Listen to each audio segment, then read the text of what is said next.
Right. So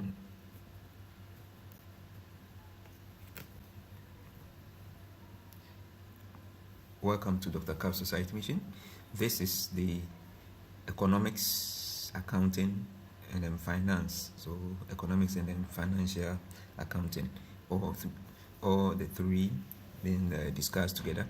Right. So this will cover all topics, or majority of the topics, especially at the SS level, at the university level, and then master's level for the three courses. Okay, so we'll also ensure that as we discuss them, we make them brief to be understood by people who are not into economics, finance, and then accounting. In other words, people into politics who want to have an idea or wants to grasp the basic concepts in economics, finance, economics and then finance, and then accounting.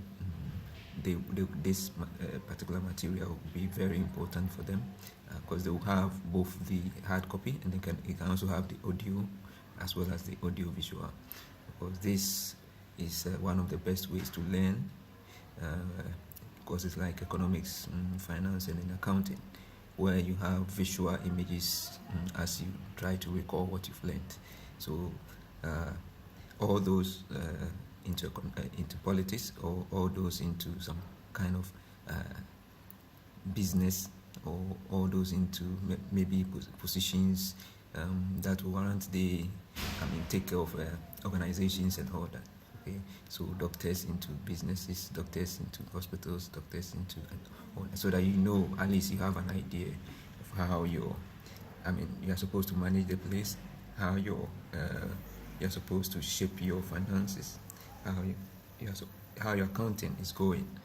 If something is going wrong, you can, at least with the basic decision you have, you can pick certain signs up and then address them accordingly. So without much ado, let's move on to the topic. We'll start with accounting. I think for economics, if you have a very good foundation in financial accounting, you would be a very good economist. So for me, coming from the side of economics and then also from finance as well as accounting, I would want to drive this discussion from the basis of accounting, and then also ensure that I get back home. Getting back home is getting back home to my economics, where my lab is. Right. So let's start with the basic equation for accounting. So when you talk about the basic equation for accounting, this summarizes more or less the major component of accounting. Okay, so you want to set up business. You're going to set up business. You have your money. Of course, maybe your money alone may not be able to set up the business. So you go for loan. That is the loans you are going for will fall under your liabilities, and then you bring in your own money. Is the owner's equity. Right. So with your loans and then your money that you are investing in the company together, they will form the assets of the company. Okay, so that the asset becomes the company. Right. So in terms of equation or mathematical representation, then we'll say that your asset will be coming from your liabilities and then your own equity. So assets will be equal to liabilities and equity. This is what we call the accounting equation. It's the basis of all accounting. You need to grasp this. Now, as we discuss further, the three components, that is Ali, that's A for asset, L for liabilities, and then E for equity, will be expanded. Okay, so where you have assets on one side, and then together with dividends and then expenses. Then on the other side, you would have liabilities, you would have equity, and then you have revenue slash income, right? So that is what we mean by. So you see, this is the economic equation. So this is the accounting equation. Sorry for being economic bias, but this is the accounting equation, right? So that is it. We move on. Let's see what we have here. Okay, so this can be represented in other ways, just moving the equations around. Now the second point is we are looking at, once we have set up our company, we would be starting business. We'll be taking down, we'll be jotting down the transactions. Okay, so how do we jot down the transactions? We want to know where this is moving from, where money is moving from, and then in exchange for what. So the movement of money or the other things that are being exchanged. So if you are buying something, okay, you are giving the person money, the person gives in return maybe certain goods. Okay, so the movement of money from one place to the other. So from is the source, and then to is the destination, right? You can also look at what is going in exchange for the transaction, the cash transaction, as let's say the good moving from the one who is selling, okay, to you, the one buying, right? So that's the exchange. There are other transactions where, which is just one way, okay, that is not it doesn't involve exchange, non-exchange. Okay, so that one, the transaction moves in one direction. Okay, maybe you get a grant or somebody gives you a gift, right? You don't give anything in return, right? So that is it. So I want us to grasp this concept, and it's very important. The first steps that you take in accounting may influence or affect the way you'll be able to grasp the other subsequent equations that we discussed, right? So it's important. I'm starting from the basis and trying as much as possible to make it as intuitive as I can. Intuitive in the sense that if you are able to grasp the concept and then understand it from what you already know, okay, it makes it easier for you to recall the information. So I'm saying that we are looking at, we are at the level, we've set up our company, we brought our own money, we borrowed some money, we put together, we form an asset, which is a company. This company is supposed to run. We want to take records of whatever transaction that's going on. The first step that we are taking is, when we are taking these records, we are looking at where cash is moving from, and then to. Because cash, when cash moves, it moves with an exchange for something else, let's say goods. So they will also be tracking where the goods are moving from. So this is an exchange kind of transaction. But I've said it's one way kind of transaction too, like grants. Of course, some grants or most grants would come with certain conditions. Okay, so if you've not fulfilled the condition, it can be looked at as a liability. Okay, right, and then that will come to that point later in the discussion. Okay, so let's get back to the from and then to the source. So we are looking at transaction, where it is coming from and where it is going. So we want to use terms for these, where it is coming from and then where it's going. We want to use accounting terms for them. In other words, we want to use what a particular name for the source, where we are getting it from, and where it's going, the destination. Okay, so where it's going, the destination, DD, we would refer to that as the debit. Okay, so and where it's coming from as the credit. Okay, I think this gives a very good platform or foundation for you to build upon, and then make your accounting lessons easier to grasp. Okay, so we are saying that where it is coming from is a source, that is a credit, and where it's going to is a debit. So traditionally, this may not be, may not have, a proper logic behind it, but traditionally we have recorded debit on the right. On the right, if you have the table, the left side of the table would have your debit, and then the right side will have your credit. Okay, all right. So in that sense, we would have denoted a step we call transactions from and to, and we have denoted or given such names as where it is coming from is the credit side, which is the right, and where it's going to land, the destination of the money, is the debit. Okay, so if we look at what we said, we have our money, we borrowed money, we're going to put this money together to form an asset. So the money is coming from equity, is coming from liability. So these two will be what? They are the sources. So they would be the credit. Okay, and then they will land or end up as destination in asset. So asset will be the debit. Okay, now once you get this concept, we can build upon and then move on. We have other, some would prefer to memorize acronyms and other things, okay, to be able to get this. But once I give it to you this way, I'm sure you'll be able to remember. All right. So, like I said, we can further expand the basic accounting equation to make it a little more elaborate and then detailed to some extent. Let me put it that way. So we can add on, like I said, now you set up your company. The company is in operation. So you're going to, you've incurred some debt, some cost, okay? You're adding on to the cost so that you will make profit, okay?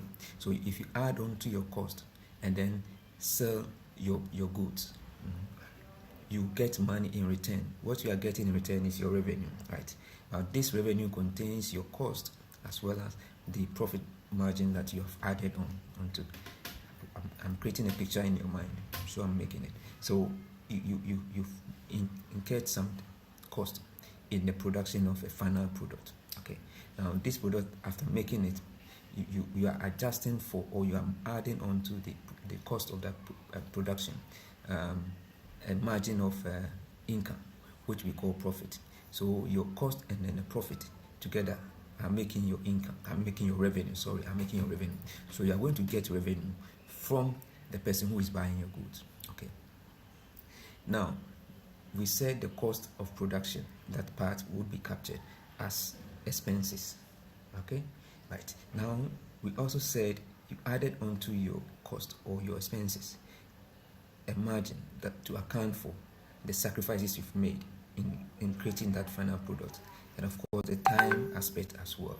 So all these put together, you have you've quantified and decided to pay a particular amount or add a certain amount onto your cost as your profit. Okay. Now this profit is what we are looking at as dividend. So we are bringing into the equation expenses and dividends, trying to link them to your revenue. Now dividends, I will come to it. I will just leave it at that, but that is not straight. We will further have to discuss. Now sometimes this profit that is coming in, you may retain this profit, keep it in the business, okay, so that it keeps on. The business keeps on growing. Other times you would want to say, okay, we've had enough profit, so let's let's give part of this profit to the owners, okay, right? So they are shared, so you give them this part of money. So far as this part of money is going to them, that becomes the dividend. Now the one that you retain in the company would also have its classification, right? So your return earnings, okay, that is there, and then what you are giving out to the owners as your dividend. Okay, so we'll come to it. We'll come to the mathematics of this one. But just for the first time, introducing you step by step into the accounting equation, I want us to take it at this point that you've made or you've changed your raw materials through phases to get a final product, and these processes incurred or made you incur some amount of money, which is the cost. So for that margin, for the sacrifices and other things that have gone in, you should make profit on. So you've added some profit onto your cost. These two together will be the price you are selling to the customer. So the customer is going to give you money which would cover your cost as well as your profit. The money coming from the customer is your revenue, right? And this, of course, takes into consideration the expenses and then what you're adding on as your profit. I hope I'm making sense. I want us to get to this level, or I want us to be at this level so that we can move on. Right. So I think we are there now. Let's move on and see what the next thing we'll discuss. So we have talked about transactions. We have talked about the next level, trying to look at profit and loss. Okay. Now let's look at the details. In accounting, what is very important, or what you should note, or for first time people trying to get into accounting, for instance myself, I was having challenge with trying to reconcile profit and loss as with alongside the debit and credit. So I was getting confused along the line. So with that in mind, I try as much as possible when teaching or explaining to people these principles. I make sure I'm able to give them my best in terms of having to reason behind these terms. so that they don't come. If you commit them to memory, you have challenges, because at a point in time when you have not had enough interactions in accounting and then come back to the books, you will still have to try and then record. That gives you a lot of work to do. But if you try to understand it from the first principles, as we are doing now, intuitively, you would appreciate what I mean. And then at any point in time when you are even called on, or you want to do something in accounting, it comes naturally, like it's happening now. So what I'm saying is, we've gone through transactions, look at the source and then the destination DD as debit, then the other one should be source, which is where it's coming from. And then we move a further step to revenue. We said to get our revenue, we look at our cost and then add on some profit, so that whatever we take from the client or the customer would take care of our cost, and then also have our profit margin on. That is where we got to. Now we've made another step. Now this step is where I'm saying is crucial. Okay, and it's crucial, but would need some reinforcement, in the sense that you are supposed to, you are in a new field. I'm talking to those not in accounting already. You are in a new field, so it is better for you to know as much as possible the various types of accounts and account names, okay, and then where they belong, or the divisions, okay. So we have already talked about assets, liability, and then equity. So under these three terms, we'll have various accounts under them. So I hope I'm making the point clear. So under assets, we'll have various accounts. Under liability, we'll have various accounts. Under equity, we'll have various accounts. And that is what I'm talking about. In the same way, when we go to the expanded accounting equation, where we included the dividends as well as the expenses and then revenue, these three added on, making 6. And we have a short acronym we call ADELER. I would say ADELER, ADELER, or somebody would put all together as dealers. But when I say ADELER, it makes it clearer for me, in the sense that I'm saying ADE will fall under debit, okay, and then LER will fall under credit, okay. So whichever way you want to. If you just want to remember the various parts, fine, you can say dealer. But if you say ADELER, it gives you, at least after just giving you the various account names that we have, it will also give you a picture of having the first 3 being debit and the last 3 being credit. Right, so that is where we are now. So we are now going to take each of the, let's look at the expanded one, so that we are able to move a little faster. So the expanded equation, the expanded accounting equation, we have assets, we have dividends, we have expenses on the debit side, and then we have the liabilities, equity, and then revenue. Now, when we talk about debits and credits in this sense, we are talking about the normal balance. Normal balance is in the normal sense, in most, under most circumstances or occasions, okay. The balance for that particular, that is where it ends, the balance for that particular account. Is it a source or a destination? So you see that asset usually is a destination, so money moves to them. And then expenses is also a destination, kind of, so you move money to your expenses, okay. As you spend, you give money. And then the dividend is also moving money to the shareholders of the company. You give them money, they take that money away. It's going to reduce your business, right? So when it comes to credit, they are bringing in the money, the cash, okay. So they are bringing in the cash, right? So they are the sources, so they are the creditors, right? So under these 6 accounts, or these 6 broad terms that I've mentioned, we'll have various accounts under them, okay. And that is where the picture, that is where you have to try as much as possible to get to know all the various types of accounts, because it is very important. If you're able to do it and get it well, and I think that helped me, because at the point I realized, no, I need to know virtually every account under asset, every account under dividend, every account under equity, expenses, every account under the liabilities, every account under equity, area accounts, and revenue. So once you are able to get all this, then you also need to be able to have the normal balances. So what I do is under accounting, I know the various accounts. Then what are their counterparts? Because I know under assets, under assets, I know the various accounts. What are their counterparts as in their creditors? Okay, where are the credits coming?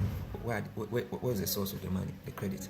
Okay, so when I know the various accounting, the various accounts names and assets, and then I know their counterpart credits. It makes it easier for me when a question is posed. This money moves from here, or this money is paid to this person, and so on. So already I have the normal transaction flow already in mind, so it makes my analysis relatively easy.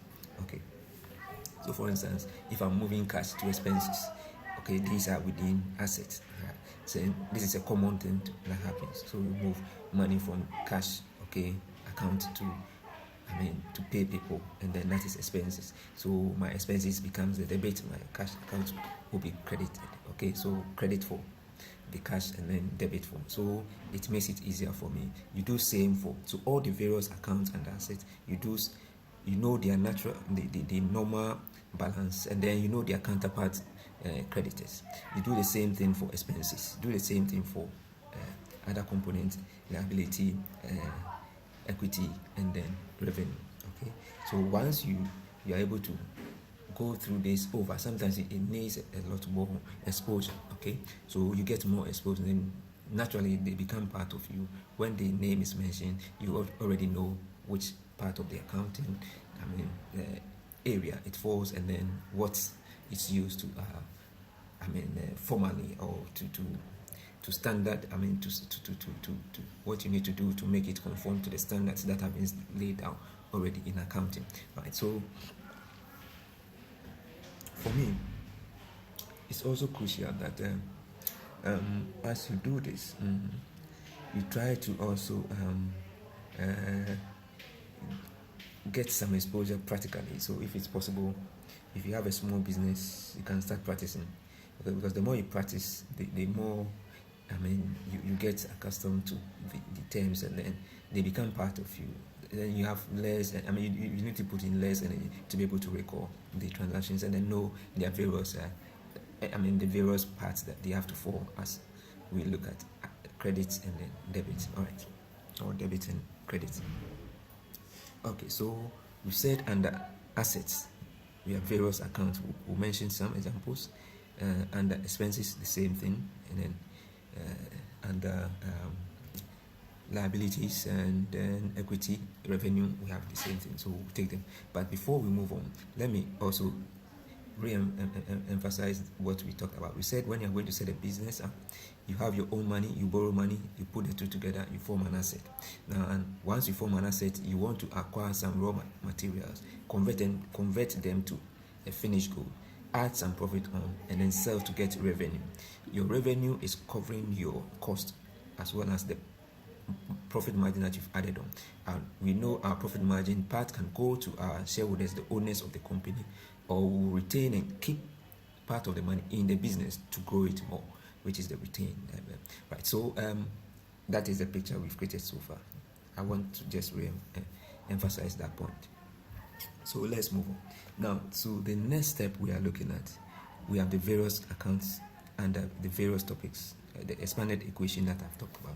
Okay, we've talked about their normal balance, either their debit or credit. Once you know the normal balance, then you look for its normal counterparts that it usually goes with. Okay, then it makes the picture clearer, and it makes you be able to reorganize your accounts in a simple step. Now the next step, or what I was going to build upon, was from when you formed your assets, from your equity, your own money, and then the loans that you took. Okay, you built on, you've acquired some raw materials, you converted them to a finished product, you've added some profit on, you now are selling to get your revenue, which is covering your cost as well as your added profit. Okay, so the next step is these steps that I'm talking about. You need to take notes of what is happening. So the transaction that you are taking, usually the first record will go into your journal. So the journal The journal is more or less your diary. Okay, you are keeping records of all the transactions. You've not yet separated them. You are just collating everything. Okay, now the next step is you need to segregate them, or you need to group them, assort them into their various groups. Okay, and that one is reposted. You post them in your ledger. Okay, so the general ledger will do that, so that you have your assets, you have your expenses, you have your your liabilities, you have your revenue, and what have you. All right, so that's the next step. Then when you've done that, you want to first of all go to what you also look at as your balance sheet. So you want to know where you are in terms of your ALE, assets, liability, equity. Okay, that gives you the balance sheet. But then the expanded form, you want to know where you are in terms of all these quantities that accounts that you've mentioned, where you are, including your expenses, your revenue, and then your dividends and all that. So that is the trial balance you do. Okay, so but there's a point in time you want to know. At a point in time, you want to know your position. There's the balance as a particular point in time, and that is the position. Okay, is the financial position. Okay, so we'll talk about this in details as we go, but I'm just giving the steps so that we know how we go. So once you've done that, you may then have to look at, are you making profit or loss? Okay, so you come to your the income statement or your profit and loss. Okay, then that will also give. Beyond that, you would also, and that is very crucial. This next step is what we want to know: the inflow, the cash inflow, and your inflows and then the outflows. Okay, right. So the flow, the cash flow, okay, system. Okay, you want to look at that one. That will also give you the state of health of your company or organization. So the state of the financial health of the company or the organization, right? So let's get back. That is just a brief thing. Let's get back to where we left off. We were talking about the expanded equation and then the sub accounts under each of the items that we mentioned, or the equations that we mentioned: asset, expenses, liability, equity, and then revenue. Right. So let's move. So under asset, we've already said assets usually on the left side because it's debit, normal debit balance. Okay, so we'll not talk about that. Is to increase asset. Once your debit is going up, your asset is going up. Okay, to decrease assets, okay, you credit the account. Once if you have an asset and it's credited, the amount goes into the credit side. Then you are rather reducing the asset. Okay, so to increase or reduce usually goes with the name of the account. Okay, so expenses, the more you are spending, the expenses is going up, and more you are spending for the expense, the expenses account, you will be putting the values under the left side, which is the debit. Okay, so the more you are debiting, the more you are increasing your expenses. Okay, so in the same way, if you have the revenue is coming in more, okay, you are crediting revenue more, then you are increasing your revenue. You get it? So in the same way, right? So that is it. It's very important. But of course, because we said for every transaction we have the from and then the to. Okay, so one transaction will have two records, and that's what the dual system of taking accounts. Okay, so for every single transaction, which is movement of one money, just from one hand to the other, it's the same money from one hand to the other.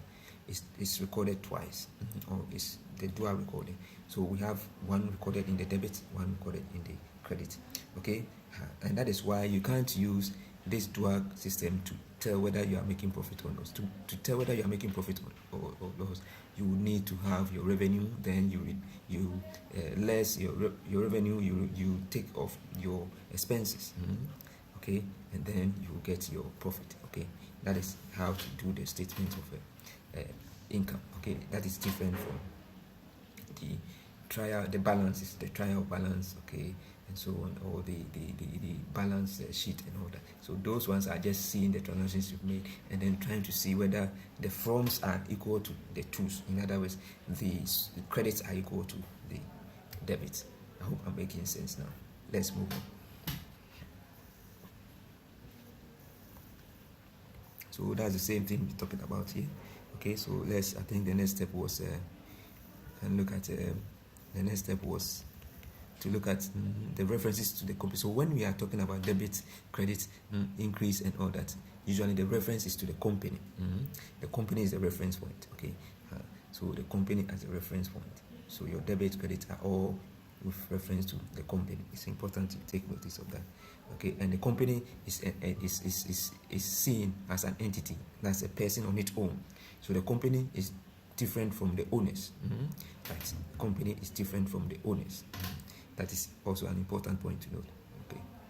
Now we have what we call the accrual system. So we have the accrual system of accounting, where you record the money that you have exchanged hands, that have exchanged, that's past, as well as those that are yet to be exchanged. That is the accrual system. The cash system will only recognize those that the transactions have been completed. Okay, that is the cash system. So I will not go so waste my time on that. Now the next thing is yes, the accrual system. Usually for big companies, the cash system usually for small people still use the cash system, but usually for small businesses. Ghana, we're moving towards trying to adapt or take on the accrual system, which is what is the standard now. Okay, so we will not belabor that point. Let me go on to, so why the need for, you need to match expenses and revenue. Now in accounting, the principles, if you are spending certain amount on your operational transactions, okay, what you do on day-to-day basis, the period of that you spend, and then the money covered in that period is what you have to capture if you want to make your profit and balance as a serious business. That if you want it to conform to standards, okay. And that you would make an expenses to cover a certain period, which and then use revenue collected in a certain period. They will not match, so you won't be able to tell whether you made profit or not. So it's good to know the time limits, and the time. Once you know the time limit, within the time limit, you should know how much you spent, and then you should know how much you also got in return from customers after selling them. Okay, selling the goods. Okay, so that is exactly what you're saying. So that matching aspect, principle part of these are some part of the principles of accounting. So you need to match these. You need to match your expenses and then your revenue. Right. So I will not also talk so much about that. Let me move on. No. So when you have earned or incurred means, of course, what does that mean? Earned and incurred also means that the action has taken place, but the money supposed to be paid and also has not yet been exchanged. Okay, or there's an agreement. Okay, it means the financial event has occurred, but the money has not yet been exchanged. That's all the terms earned and then incurred mean in accrual accounting system. Right, so let's go. We also want to look at increase and decrease. I've already talked about increase and decrease will usually be with reference to the company entity, as well as the name of the account that you are talking about. So in expenses, if your expenses is going up, it means you are recording more in your debit. Okay, so money going to the debit part of the expenses is increasing the debit. Okay, if you put it at the credit side, it will be decreasing it will be decreasing the expenses. Okay, money that goes to the debit side of the expenses will be what? Increasing the expenses, not the debit. It will be increasing the expenses. Okay, and then if it goes on the credit side, it will be what? Decreasing the expenses. That's what I mean. If you take assets, the same thing. Okay, right. If you take, let's say, revenue, then it will be the opposite. So revenue, money coming in, which is because it's the source. The revenue is going to be a source money which is going to serve as source to the cash account. Okay, so if you are recording your credits in the revenue, credits going, it means you are increasing your revenue. Okay, right. This same thing will mean if once you have the money you are talking about is the same one money, but the transaction is from and to. So if you record credit on the revenue side and record debit on the cash side, in both cases you have increased what? It's the same. It's one transaction. You have increased revenue, and then you have also increased what? The asset. Okay, right. So, but it's one transaction that we are talking about. So that transaction from and to. Because it's one transaction, its effect should be the same. So if you receive money from revenue as credit, which is the same as putting it on the debit side of cash under asset, both have increased the asset. Okay, so asset has been increased, revenue has also been increased. It's one transaction because you've gotten money in, right? Same way when you move, let's say money out and it's reducing, let's say expenses, you are moving money from the cash account under the asset into paying somebody as expenses. Okay, so that is going to move. The expenses is going to have debit credited, and then you're going to have so the expenses is going to have its debit side, have the amount written in, and then the cash side, the cash account is going to have its records for the credit side. So we know credit will decrease asset, and then we know expenses, although we are recording at the debit side, expenses itself is going to increase, but the asset is going to reduce, because the cash, which is part of asset, would have the recording at its credit side, right? I hope I'm making sense. Okay, right, so we move. So we go. Next one is we've already talked about non-exchange transactions. Okay, like grant, I made mention. Okay, so for instance, grant will be recognized as liability when the company receives the fund, of course, and then they have not yet fulfilled the condition that is attached to the grant. When they fulfill it, then we can, of course, do the. So these conditions are specific. If they are not met, would obligate the company to return. So we make it more or less like a liability, because if you do not fulfill the conditions, you would have to pay the money. So it looks like a loan. Okay. So in that case, you are going to, under the first records that you're going to take, okay, you are going to debit your cash. So it means it's like money coming from liability. So from liability to your cash. So the liability part, that is the deferred, we call that part will be the deferred grant income. Okay, so deferred here means we are still looking at it conditions, not fully complied by it. Okay, so deferred grant account will have credit on this side, because that is the source of the money, and then the debit will be the cash, the cash as an asset, the cash account and the asset will be debited. Okay, so that will be the double entry for the single transaction. Listen to the words, the double entry for the single transaction. Okay, or the single from and to transaction, or the single source and destination transaction. All right, so let's move on. Now, when the company performs its conditions, then the grant will then be recognized as what? Revenue. Okay.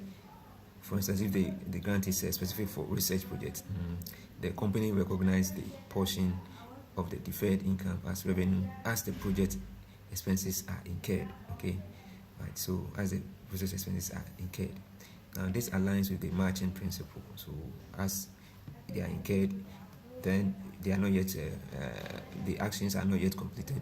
Then you maintain the first one. When they are completed, you can then record transit back to so that will move from the deferred grant to revenue. Okay, so revenue, and then revenue will have it counterpart, the same counterpart as the cash there, right? So that would have been corrected. Remember, when there's an error, you correct one part. Let's say the error was with the debit part. You look for the actual debit part. Okay, that should be the debit. So you have to move money from the error part to the correct part. That's right. But of course, the first one of them, which is the credit or debit, will still hold. But the second one you are correcting, just to correct so that the other one becomes the debit, or the debit that is the error.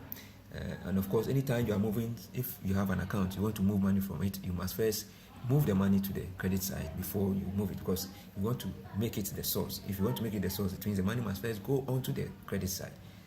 Then it is moved to the destination to become the debit.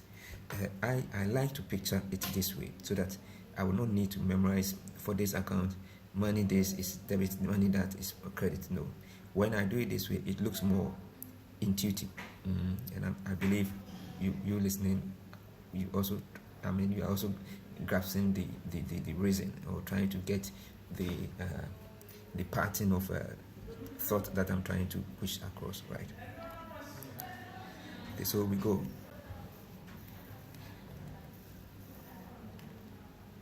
So we also would have to look at distinguishing between conditions from restrictions. Okay, so conditions are specific performance required that must be met before the company has the right to the fund. You get the grant if you train 500 volunteers. Restrictions, on the other hand, specify the purpose for which the funds must be used, but do not require them to be returned if the purpose is not met. So in conditions, you need to do that, fulfill it before you get it, and then restrictions, you get it anyway. You get the fund, but must you do not require them. It will not be returned if the purpose is not met. Okay, so this grant must be used for our training program. Okay, so that is restriction, but you get the money when you train 5,000 volunteers. Is condition. So under the accounting standards of IFRS, specifically the IAS 20, revenue is only recognized when there is reasonable assurance that the entity will comply with the conditions. Okay, so if we think legally, the transaction is so legal that the person would pay.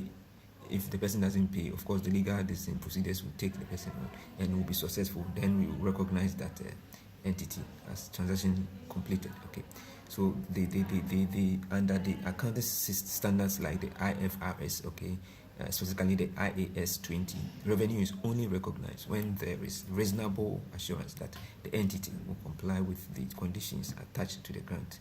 If the grant has a restriction but no condition, it can often be recognized immediately. So if it is just restriction, we can recognize it immediately. Okay, so we go. Now the next thing I want to talk about. So in accounting, for instance, for engineering work, how do you take the account? So we usually, engineering work is going in phases. So the same principle, you also go in phases. Okay, so percentage completed, the accounts will go for that percentage completed. If you move on, then you add on. Okay, right. And then in each phase 2, you would have to look at conditions, restrictions. That is for grants. You would also have to look at does the particular entity have control or owns. You get it? Then that will tell you, can we consider it as a legal transaction? So completed. If the person doesn't, the person can be taken on. Then you can recognize such revenue. Right. So this is the concept for records.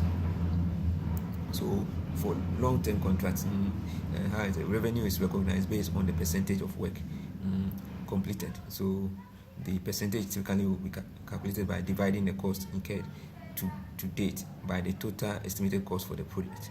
So for instance, the company has 1 million contracts and has spent 200,000 of the estimated 800 total cost. Okay, it's 25% complete. The company would then recognize 25% of 1 million revenue, that is 250, and then the 200, that was the cost as its cost incurred. Okay, so the transaction will go. So you are trying to match in the value. Why is it important? It provides more accurate picture of the patient of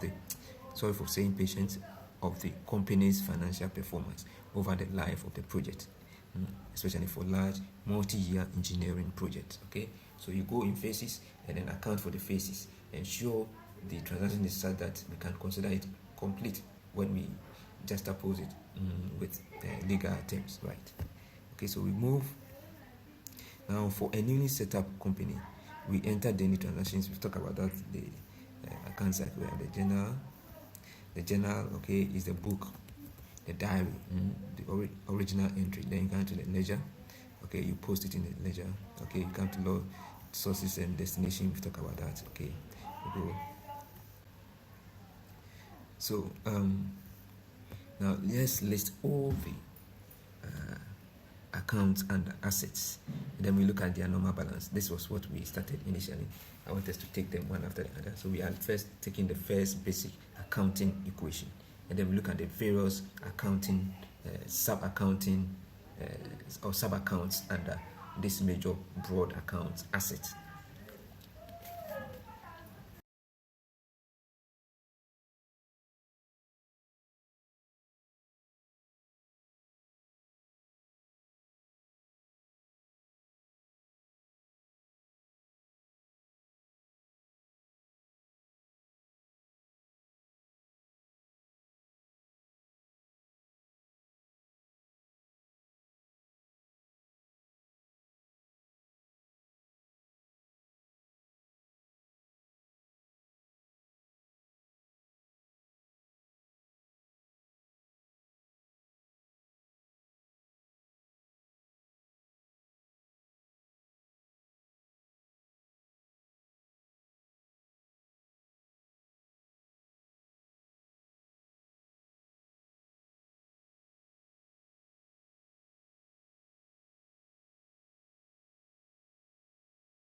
All right, so let's look at them now. Under assets, we can have the current asset. So we are looking at within assets within 1 year. Okay, assets that are expected to be converted to cash or used within 1 year. Okay, that's the current asset. So under assets, we have two: those within 1 year and those more than 1 year. Those within 1 year will be the current. Usually, current means within 1 year. Okay, and non-current will mean more than 1 year. Okay, when we say fixed too, it may mean, in some instances, may mean more than 1 year, and then less than 1 year. Of course, we have fixed, which is within a year. For example, if you are talking about fixed cost, it doesn't necessarily mean it may be within a year or more than a year. Fixed cost, for instance, can be salary, okay, which may be within a year. Fixed cost can, or fixed cost may also involve something that is will go over 1 year, okay. But that is not what we are talking about. I'm talking about current, non-current. Current is within 1 year, and then non-current is more than 1 year. All right. Okay. So under current accounts, we can have these various accounts, sub accounts that it will be important. I'm saying sub account to make it clearer or easier for non-accounting students to appreciate. So we have accounts under current accounts like cash accounts. So the normal the cash account, of course, all these accounts under assets. Normal account is the normal balance is debit. Okay, so cash, you increase cash by when you debit it, and you decrease it when you credit it. Okay, now account receivable is also under the same pattern, the same normal thing we go for account receivable, which is also under current account. The next one under current account is inventory. Okay, next one is prepaid expenses. Okay, so prepaid expenses, so payment made in advance for services to be used in the future. Okay, so all right, like a prepaid rent or insurance. So all these ones have been prepaid already. You've made the payment. Okay, so this money, of course, you prepaid the money that you are using for this, maybe coming from another source. It's moving into your prepaid expenses. Okay. So in paying for 6 months insurance policy upfront, you record under the prepaid expenses, that to be debit. Okay, right. Okay, and then you credit as a month passes, a portion of the prepaid expenses is used up and transferred to the expense account. Okay, so when it is used up, then you transfer. So like we said, we are trying to match the transactions. Okay, it's not yet, then that is the debit. When it is finished or carried out, then you move to the expenses account. Now let's come to the non-current asset. Non-current asset, we have property, plant, and then equipment. That's the PPE. Okay, so the same transaction, we look at that. Okay, then we have vehicles. We have intangible assets. Okay, those intangible assets are those that are not physical assets. Okay, like the patents, the copyright, the trademarks. Okay, now we have what you call another part under the asset. We call the contra asset account. Okay, this is a special account that these are special accounts that have a normal credit balance. this is they are under asset, but they have normal credit balance and are used to reduce the book value of corresponding asset account. Okay, so an example is accumulated depreciation, which represents the total depreciation of a long-term asset over its lifetime.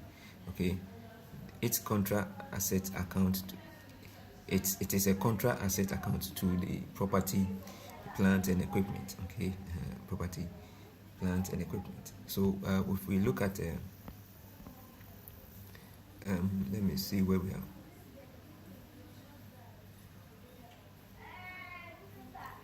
Okay, so I think that is not the one I was looking for. Okay, so the accumulated depreciation is under contra asset accounts, and then allowance for doubtful accounts. That is an estimate of the account receivable that a company will not be able to collect. Okay, it is a contra account to account receivable. Okay, contra account to account receivable. So that more or less like the opposite of account receivable. But these are all under assets. Okay, now we move on. So let's do same for the counterpart we have talked about, the common counterpart. Okay, cash common counterpart. Normal counterpart, we have liability. It can be equity. Others. So others can be money can move between petty cash and then a debit to petty cash and a credit to cash. They are all there. So debit to, so you move from the cash account to the petty cash account. Okay, so because it's going to petty cash is debited, and it's coming from cash account is credited. Okay, now the current account assets like accounts receivable, its normal counterpart, its normal credit counterpart. Okay, it's revenue. Inventory, its normal counterpart is the liability. Okay, liability. It can also be assets. So when liability, when a company buys inventory, okay, on credit, for example, a debit to the, there's a debit to the inventory, and then a credit to the accounts payable. Okay, now if it is a normal credit counterpart, okay, assets, when a company buys inventory with cash, for example, a debit to the inventory and a cash to, so money has moved from the cash of the cash account of the asset to the inventory account, save asset. Right, prepaid expenses. The normal credit counterpart is when the company pays for an expenses in advance. For example, a debit to the prepaid insurance, and then a credit to the cash account. Okay, so it's moving from cash account to the prepaid insurance. All right.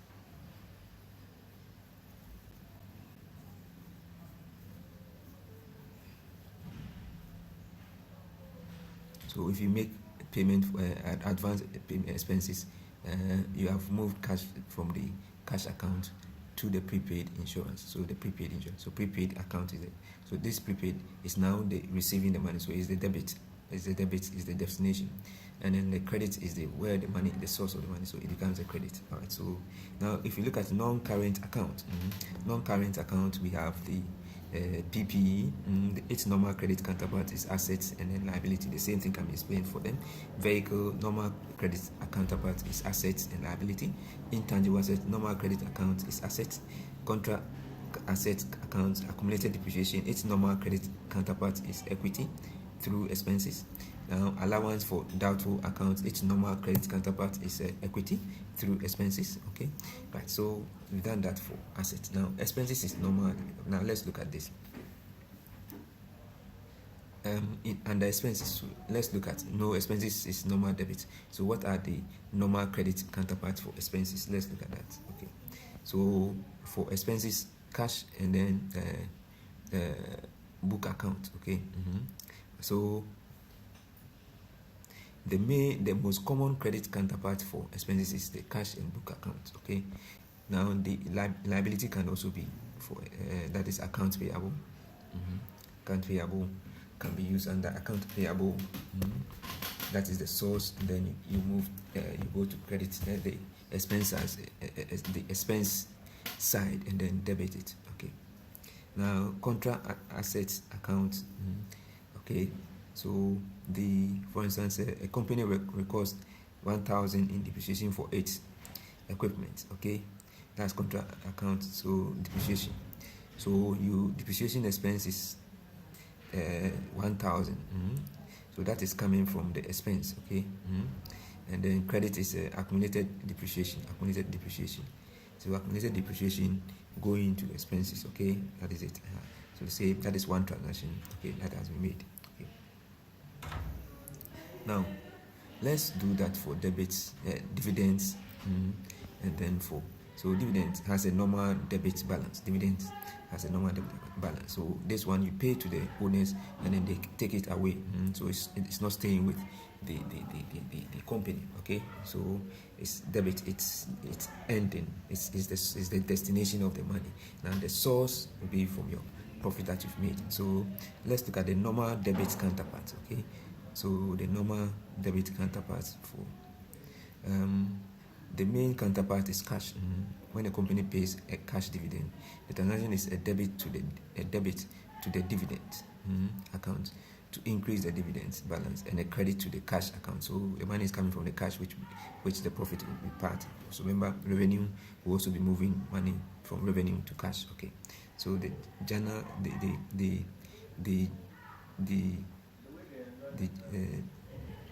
the just mentioned amount may not always in other if we look at, let's say, I think I will come to that. Let me move on to now the journal entry.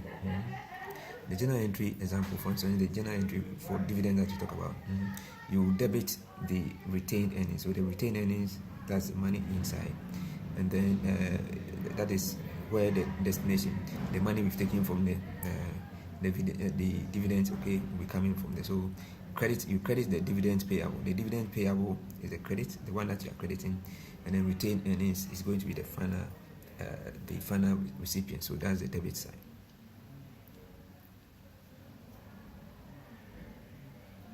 So let's move on.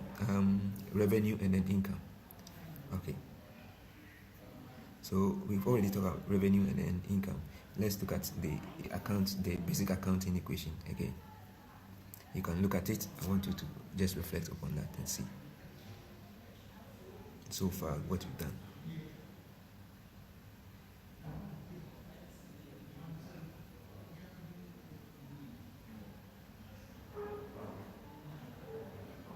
Right. So let me just take another 50 seconds. So when we come to, like we said, the revenue and then income, or just before we even go to revenue, the retained earnings and then the dividends payable. Of course, you earmark that you're going to pay that dividends out of your the debit, which is going to go on the retained earnings aspect. Okay, so credit the source dividend payable, and then your destination retain. Now we come to revenue and income, which usually have a normal credit balance. Okay, they have normal credit. Let's look at their counterparts. So normal credit counterparts, the most common one is the asset for revenue, asset account. Okay, so if you want to look at the example at the level of the journal entry, you debit your cash account, and then you credit your sales revenue. Okay, so the sales revenue is where the money is coming from, and it's moving into the cash account. Okay, so the same thing as we mentioned. Now let's look at to reverse an error. I mentioned this one. For dividend has a normal debit balance. They can be credited in some specific rare circumstances. Okay, so a credit to dividend account would decrease the balance. Okay, so a credit to the dividend account would decrease. So the dividends they are supposed to take it away. All right.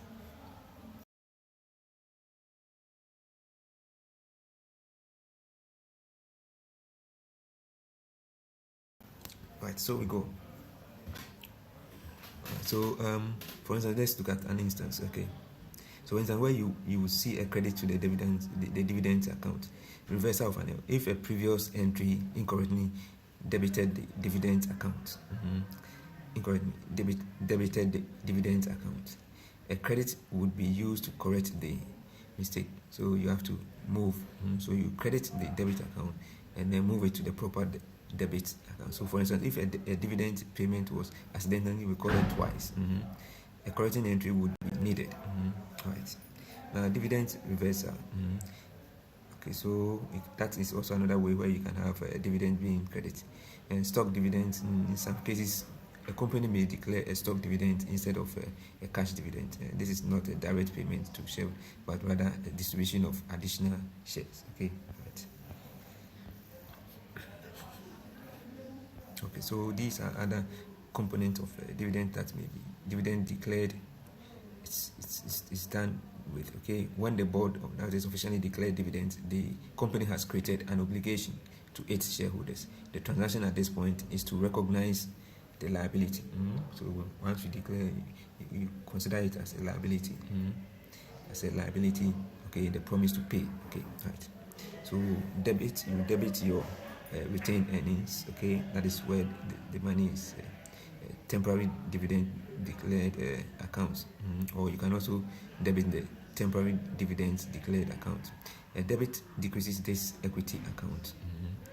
Okay, it's an equity account, so if you debit it, you have reduced it. Okay, because and then reflecting the company's commitment to distribution a portion of its own past earnings. Now the next thing is you credit the dividend payable, so a liability account. A credit increases this account to show the company's new obligation to, so you are owing. Okay, so you are owing, so we are crediting the more or less the equity, because that's where the money is coming from, and it's going to be retained earnings. So that is the debit. Let's look at it. It makes sense. A simple understanding is the equity is on the credit side. Okay, now they have money now as part of the profit they are having. Okay, but we are more or less saying that at this point we want to retain it. So the money is moving from our dividends payable. That's the credit side.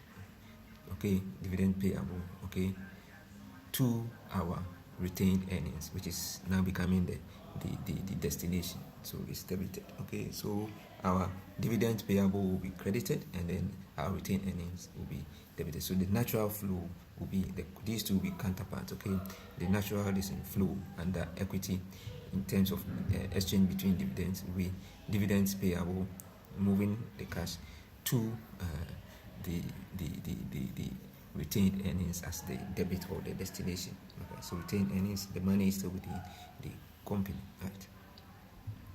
So but remember, because it's within the company, a debit decreases equity, the shareholder, who is an entity different from the company. So a debit on the equity side will decrease the shareholders, but will increase the assets. Okay, will increase the retained earnings. Okay, so a debit decreases this equity account, reflecting the the retained earnings is within the equity side. So if you debit it, you have reduced the equity aspect. Okay, and then a credit on the side of the dividend payable would increase. Would show that the company's new obligation has increased. Okay, so that is what we want to. So the point is, at this point, the dividend account, of course, you need to look at it carefully, right? So the same thing illustration has been made here. Dividend payment. Okay, when company actually pays the dividends to the shareholder, you are now paying to the shareholder. A liability has been settled. Okay, so here where are we going to debit? We will debit. The destination is the dividend payable. Okay, a liability account. Okay, but we are going to debit that side because we are debiting, and we know liability. If you debit liability, you reduce you decrease the amount, so you decrease this account, showing that the company's obligation has been fulfilled. And then you credit the cash side. Of course, crediting cash side means you are decreasing asset. Okay, note that. So a credit decreases the cash, reflecting the outflow of money from the company, right? So we go. So we can use reversal of normal debit and credit to correct errors in transaction. This is the fundamental technique in accounting known as correcting entry. Let me put it again. So we can use reversal of normal debit and credit to correct errors in transactions. This is the fundamental technique in accounting known as correcting entry. So we move these are other methods while correcting increase and usually how it works in correct means. And so let's look at the next step. Now let's look at liability, the assets under liability. For liability, credit increases it, so we know we should look at it. It's a normal credit balance. We should look at it counterpart debit. Okay, so the current liabilities, it also has current and then non-current. So the current liabilities within 1 year. So the current liabilities, we have accounts payable, okay, notes payable, okay, wages payable, unearned revenue. Okay, now we come to the non-current account. We have notes payable, non-current notes payable, long-term mortgages, which mortgage payable, which is also long-term, bond payable more than 1 year, bond is more than 1 year, T-bill less than 1 year. Okay, so T-bill is on the money market, and then bond is on the capital market, right? So yes, we go now. We go. So you earn or incur means the transaction, we have already said, has taken, you've done the transaction, but the money has not yet been paid. That's earn and incur. Okay, all right. So now current liability, accounts under current liability, we have accounts payable, notes payable, wages. I think we've mentioned this one already. Non-current liability, we've also mentioned that one, so I think we can go on to the next one.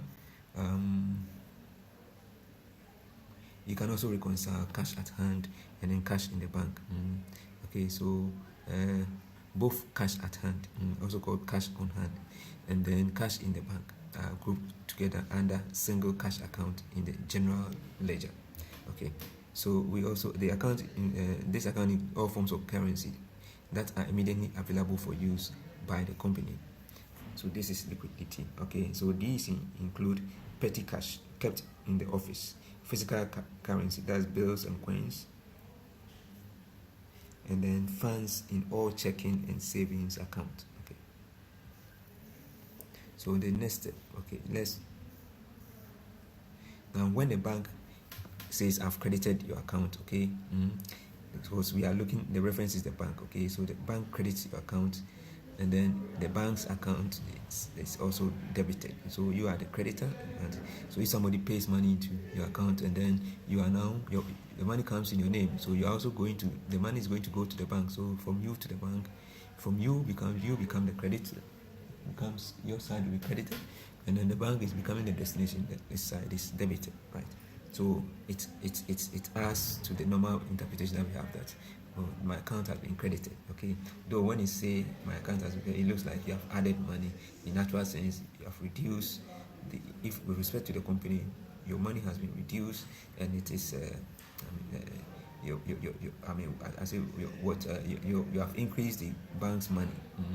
Okay, yours has been increased, but the bank is rather going to consider it as it's owing you. So it's going to more or less treat your side as a liability. Okay, so your side will be credited and his side will be debited. Okay, meaning there's a future obligation to you, right?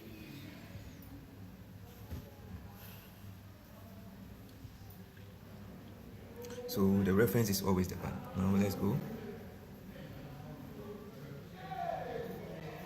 I've mentioned that asset versus liability. I've mentioned it. Okay, so assets, you have control, or you are the owner, and then you want to, it's something of economic importance. Okay, liability is an obligation, future obligation you need to honor. Okay, legally. Okay, right. Now, so list all the equity. Of course, you can also look at the equity account. Let's look at the equity account. I think we talked a bit briefly about it. Equity account with normal credit balance. We have the common stock. We have the preferred stock. We have the additional paid in capital stock. So they have the normal credit balance. Okay, it's equity, normal credit balance. So they must have their counterpart. Okay, retained earnings is also normal credit accounts. Okay, accumulated other comprehensive income, that's AOCI. Okay, also credited. Now equity account with normal debit account, that is a treasury stock, and then dividends. Dividends is under equity, but it has a normal debit balance, right? So equity has normal debit balance. Okay, right.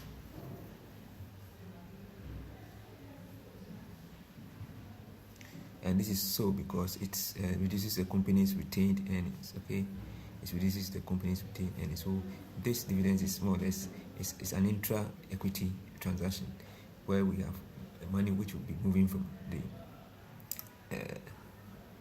equity. We'll be moving from equities retained earnings to the dividends area. So we see that dividends here, right, the retained earnings is debit, is credit, because the money will be moving from it to equity, which is becoming the debit. Though the two are under the two, remember the two are under equity. Okay, just like we can have cash being moved from cash and asset to another account within assets. Okay, the same thing can happen under equity. All right, so we go.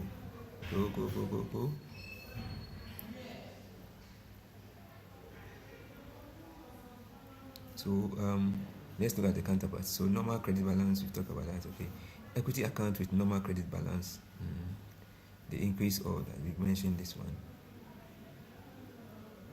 Okay, so let's go. So stock, we know stock is a collection of shares. Okay, and then this stock can be part of a company's portfolio. So they have a portfolio with a collection of shares. Okay, so once you have collection, you can look at it in terms of statistics. Each of them will have a certain measure for a certain quantity. If it is continuous data, you can use the continuous data analysis to analyze it. Okay, now the face value is what is written on something. Okay, when it comes to money market, payment is once. So usually they rate it based on the face value, the future value, which is the face value. FF, usually the FF follow. So the face value, let's say I want to give somebody 1,000 Ghana in the future, 10,000 Ghana in the future. So now I want you to give me, let's say 500 cedis. I'll give you 1,000 Ghana in 3 years. Okay, so that is how the one transaction is. Okay, and this is discounted. Okay, so my 500, the 500 that I'm paying now, in 5 years time, I will get my 10,000 if the duration for this is in this. If it is bond, now let's say if it is T-bill, maybe in 3 months, I will get certain amount is quoted. Okay, so that is how it goes. So this is discounting from the future money. Okay, or the face value is discounted, so you pay once. Okay, so because it's going to be discounted, and then just within the 1 year it may be monthly, so we have a way of, so this is usually done in the compounding manner. So either you are compounding to increase or you are compounding to decrease. Okay, so the 1+1 factor is well fit into the equation. Okay, but this will not, the payment will not be like the last payment. You include the principal like we do for the capital market bond, especially the bond market, right? So the bond market, you have certain amounts you want to pay the person in future, but what you want to do is you want to pay them periodically, and then the last payment you pay the principal, and then you add the interest left. So the interest that you are paying on, you can decide to pay the interest. Maybe you have a highest interest that you are paying, then it will decrease over time or increase over time, depending on how you want it to increase over time, until the last payment when you add on your last margin amount that you want to add. Okay, so that should be taken into account. So let's say the first time you are paying a certain amount with a certain factor of division which is compounded, then you pay the next second year, the compounding factor is squared, the third year is squared, the final year the compounding factor for that number of years. Okay, and then you also add on your principal. So that kind of equation is this. This is just giving you an intuitive way to be able to remember the equations that are used in bond and then in the T-bill calculation, right? So the par value, the nominal value, okay, so we have mentioned. So the par value is a nominal, often very small, legal value assigned to a share by a company's corporate chapter. So a company has money or has the the shares. Okay, it's put, I mean, this is calculated, units are awarded for the shares. Okay, so how much you are buying, and that of course will unfold. Okay, that's what this is seeking to. So let's look at accounts under expenses and then their normal balance. So all expenses have, of course, normal debit balance. Okay, and this debit balance will increase expenses. So if you push money to the credit side of expenses, you decrease expenses. Okay, right. So that's what. So the common expenses account, we have a cost of goods sold. Okay, which of course is going to be debit. Normal balance with debit. Selling, general, and then administrative expenses. Okay, that is also under cost accounting. That is under expenses account. And then we have wages and salaries as expense. We have rent expense, depreciation expense. That's the depreciation expense is the non-cash expense that represent the wear and tear of long-term assets like equipment and building. So depreciation expense is the wear and tear. If the damage is more than wear and tear, then it becomes impairment. Okay, notice that. We'll come to that one too. So let's give some normal counterpart for the expenses account. So for common credit counterpart for expenses, so usually it can be cash. The cash, that's the bank account, or accounts payable can be the source for expenses. Prepaid assets can be the source, okay, of the. All right, so you debit, for instance, your insurance expenses, and then you credit your prepaid insurance, because that is what is giving you.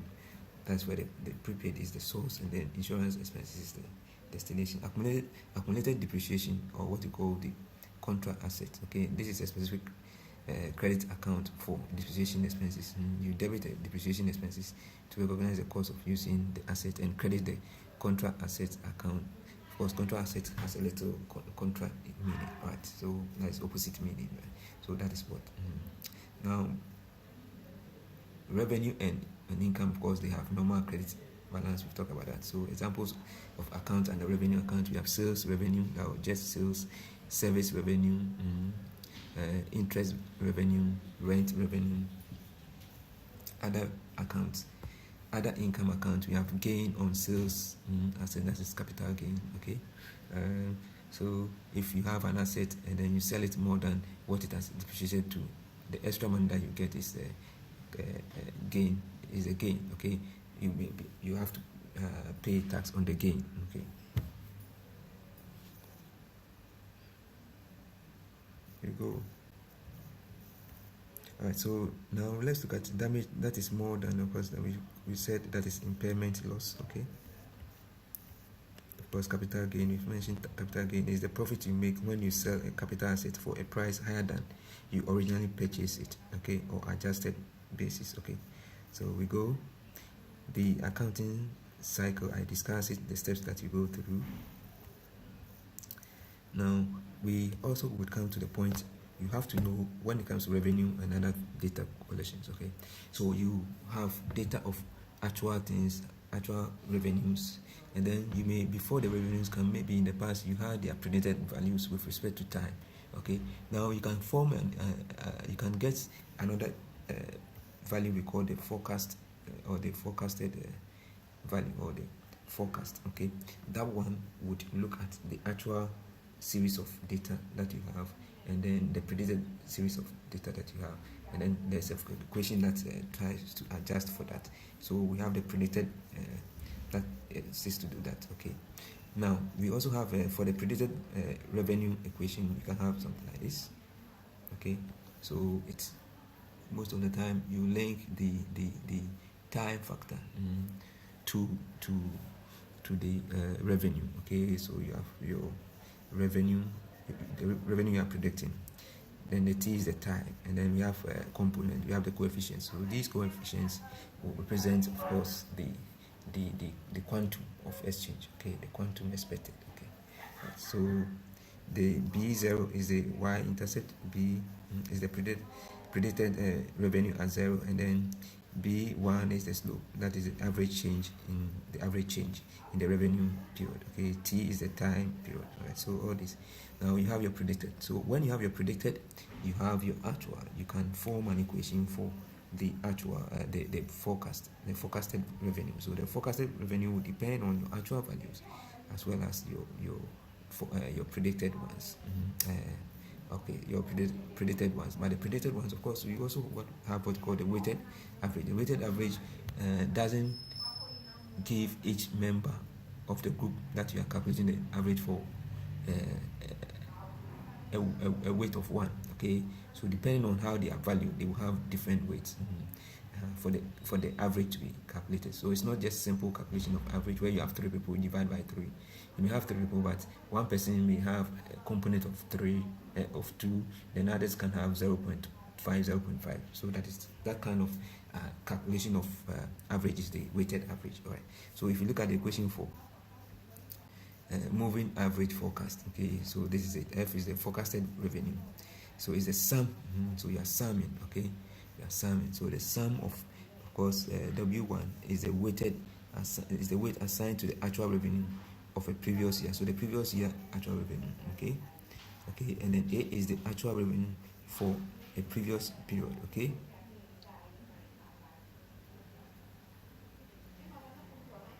So W1 is the weight assigned to the actual revenue of a previous one, and then AT2 is the actual revenue for a previous period, okay. Of course, W1 is here is equal to 1. Sum of all the weighted must be equal to 1, okay. So you have these sums, so they are summing the actual values. Then you find the average to forecast the value. So forecasted value may depend more on the actual value series, okay. Some may also factor in both the predicted and I think we'll look at that one when it gets to that equation, right? So your total forecasted is equal to predicted revenue times your weight. That is where I'm talking about. Plus predicted revenue of B times the weight, okay. That will be the total forecasted revenue. I think this equation is very important, and that can go on and on, okay. So revenue of predicted value of A times its weight, predicted value of B times its weight, it can go predicted value of C, all put together will be the total forecasted. Okay, right.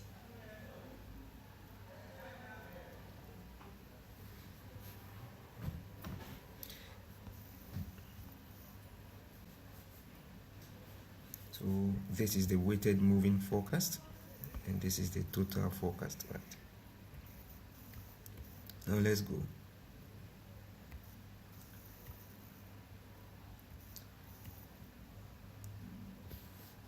So we have now moving towards a little bit of finance, okay. So we have different rates. We have the monetary rate, which is coming from the central bank, lending rate, which is coming from the banks, or what you call the savings rate, okay. It's coming from the banks, okay. Then we also have currency devaluation and foreign. So when you devalue your currency, okay, the ratio between your currency and foreign one goes down, okay. So the dollar is 10 to 1 cedi, then it goes to 20 to 1 cedi. When it happens that way, you have devalued your currency. But what does it do? What it can do, one, it can directly make people in US move their dollars to Ghana, because when they bring their dollars in Ghana, they will get more money. But remember, the prices of items will definitely go up, but they may not go up as the dollar has gone up. So people can cash in there, can make some additional profit in there, okay, like arbitrages, okay, can cash some in there, some money, okay. And that is a problem with devaluing your. So you have more cash in direct foreign exchange. You just be getting them, okay, right. The other thing is because people are now moving money in here, we are getting dollars, as well as because our things are relatively the same thing that we have in Ghana compared to maybe somewhere else. If you compare the dollar rate for them, or I mean the amount you used to pay for Ghana here, it may be less compared to another place, okay, because my dollar that I exchange for, I mean when I exchange my dollar into your currency, I'm going to have more dollars, and that money I'm having is more than what has increased in the actual value, the increase in the actual value of the object being sold. I don't know if I'm making sense. So what I'm saying is, let's say the dollar rate or the rate that we have to buy the dollar goes up. Okay, and then let's say prices of items also go up, but they do not go up by the same amount as the dollar. Then if I have dollars and I bring it into Ghana, I'm going to get more money. I'll be able to buy more of the goods than when the dollar had not increased. Do you get it? Yeah. So the other point is in such, because people will then be buying more goods from Ghana, it means we can also what? Export more. That is what it means. So this can be a tool that the government can use. If you devalue your currency, okay, you get more direct dollars coming into the system, okay, and then your goods are relatively cheaper, okay, so people will buy more from you rather than buying from other places whose dollar equivalent is still the same, okay. So people will buy from, so you increase inflow of dollars and then also increase exporting, okay, export. Now, to what end? That is the next question, because when it comes to economics, it's always a wavy kind of equation. Okay, things go up and then melt down, goes up and then melt down. So we need to look at it in that sense, right? Okay, so you look at investors. By what type of investors? You are looking at foreign investors. Okay, so foreign investors will come in. Okay, but remember, if they are also coming in, they are also looking at your money market as well as your capital market. So your money market is the short term, your T-bills, okay. So and then your bond, which is the capital market, that's also a debt, the debt market. Okay, so that one, the policy of the government will tell the direction, and it is important the government, sends out a clear message to investors, especially the foreign investors, as to which direction. Okay, sense of direction becomes very important in this discussion. So, for instance, if the government adjusts the units for the bond, or let's say for the policy rate, that is central bank adjust the policy rate, that is the amount they want to sell money to the banks, okay, so that the banks in turn will sell to you on the secondary market, so or on the secondary level, okay. So in that sense, if they adjust it up, they increase the policy rate, the lending rate by the banks will also go up, okay. But of course, it's not only the policy rate the banks will look at, they have other things that they look at. They also look at the exchange rate, they look at other factors before the compute. There's a formula that would ultimately make them arrive at a certain quantity or quantum of money to charge as the rate, okay. So but definitely it's a direct proportion. So once the policy rate goes up, the lending rate will also go up, including other factors that would happen to dictate the amount or the quantum of money, the quantum of rate that has to be added, or the quantum of change in terms of rate. All right, so like I was saying, so if the policy rate is increased, lending rate goes up. Now, what does the government do to the T-bill? The T-bill is more like a tool, a short-term tool that the government is using to gather or to get resources, okay, to get money, to carry out its activities, okay. So if the T-bill is not made attractive, how do you make the T-bill attractive? So if you increase the rate for the T-bill, it means, if I'm saying that if you, the individual or the investor, if you give me money, I'll give you this higher interest, then people will will buy more T-bills, okay, or people will go for more T-bills, okay, and that will mean the government will get more money, will get access to more money to carry out its functions. So two things: at the point of increasing the policy rate, it means you are reducing the amount of money in the system. You want to use that to curb or to reduce inflation. At the same time, you want money, okay, so you want to increase your the T-bill rate, okay. So it is also another way of mopping money out of the system. So it is augmenting the policy rate action, okay. Now let's look at it this way: if the government decides to, of course, increase the units for policy rate, and then decrease the unit for T-bill, what will be the net effect. So this will not be straightforward answer. Now, the sense of direction is what comes in here, the investor confidence. And then, because the investor confidence will depend on predictability, how they are able to predict the patterns, okay? Because if what information you are giving is, the information the government is giving out there is, I want to, there's so much in the system I want to mop up. At the same time, I want people to withhold. You see, want to withhold money because I've reduced my T-bill rate. So the message is not clear to the investors. Okay, but remember, we have various arms for people to channel their resources or money.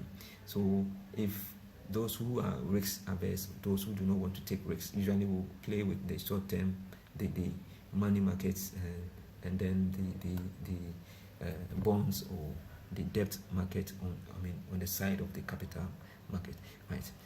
But people are not going to invest.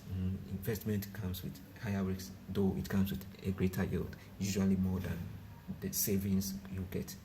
Just save it in bank, you won't get it. Usually the investment will come with a greater profit margin because of the risks associated. Right. So what I'm trying to say is the sense of direction in the sense of you increasing the policy rate and then reducing the T-bill. Okay, so in what direction? You are trying to mop up money from the system. At the same time, you're also telling people, hold on onto your money because I'll give you a lower rate. You won't get any return. So that will depend on certain factors.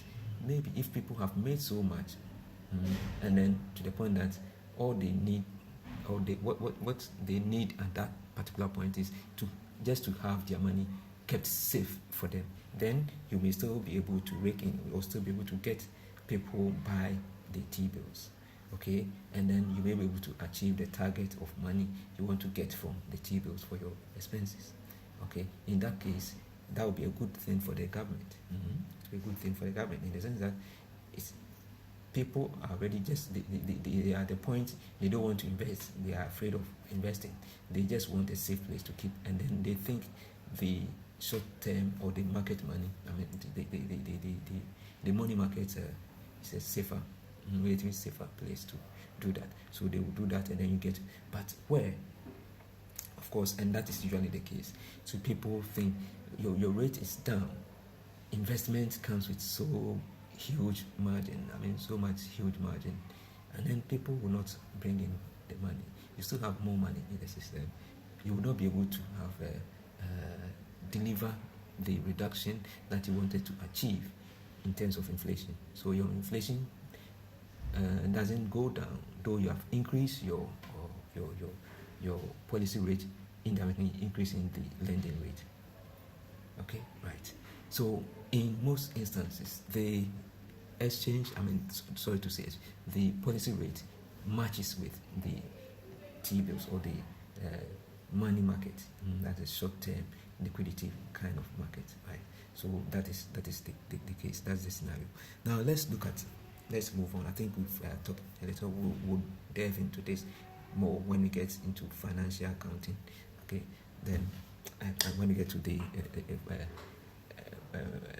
economics, and then we want to talk about the financial market. We'll talk about that. But right, so this is just something, a brief thing, because this is happening currently in Ghana, and I want us to have a look, and then we can start thinking about it. There is exercise you need to do, and they fine tune your thinking or your thoughts in economics. Okay, the way you process your thinking in economics and accounting. This kind of scenarios will help you to be able to build up your confidence in explanations, and it also gives you, when you do it and you get it wrong, don't relax, just go over again, over and over. You get the theory, and then you become emboldened by understanding these concepts. Okay, right. So let's move on. Now we've talked about direct gain. So there's something in what is given goods. Okay, so we have different types of goods. Now normally we have what you call the normal goods. So for normal goods, we are gradually moving towards economics. So let me just make that point. So we have normal goods. Normal goods usually, of course, are or usually will have as you increase price of a normal good, people will buy a few of that good, and that is practical. This is quite intuitive. I mean, it has some intuitiveness in it. If I'm going to buy something and the price is too high, I'll buy a small amount of that. But if you reduce the price, I may buy more.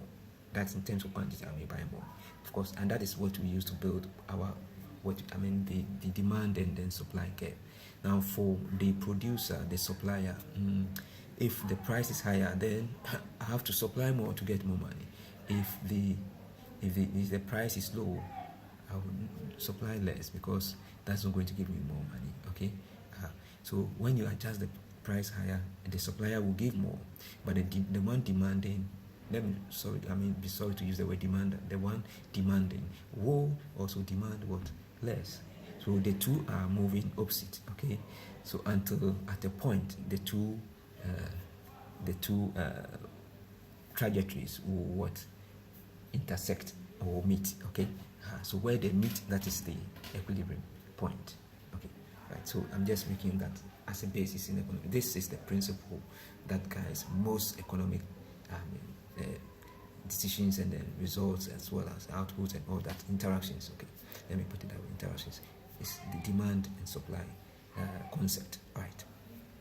So let's go. Usually, we also let me talk about. We can have an economic year which the indices for economics were relatively very good.